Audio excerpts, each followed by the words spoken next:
震度2。 Seismic intensity 2. 青森、岩手で地震。予想震度緊0。急地震速青報。森県三八上北地方、マグニチュード 3.5、最大震度2。マグニチュード 3.7。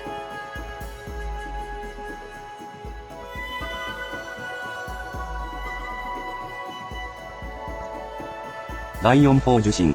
信号。青森県三八上北。マグニチュード 深さ 3.9。120km。現在地の予想震度。0.0。猶予時間は60秒以下。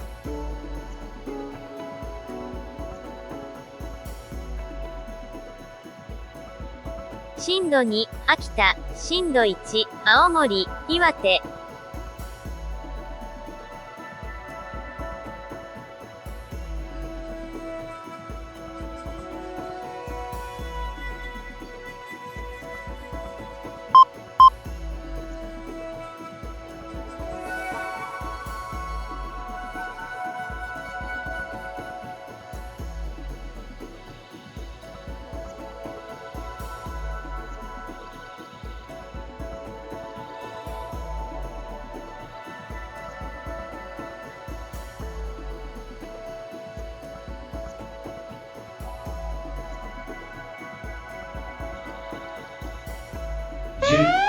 東京23区付近に S 波が到達します。5、4、3、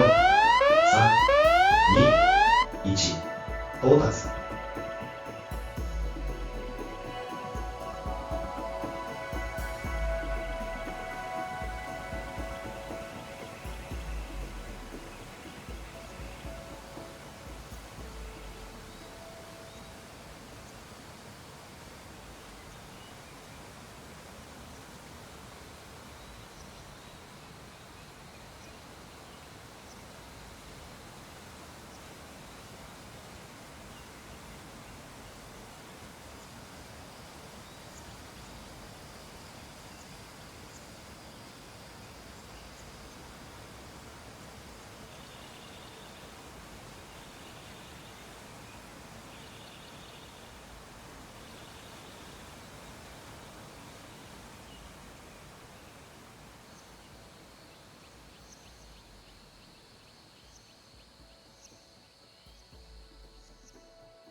最大震度2の地震が発生しました。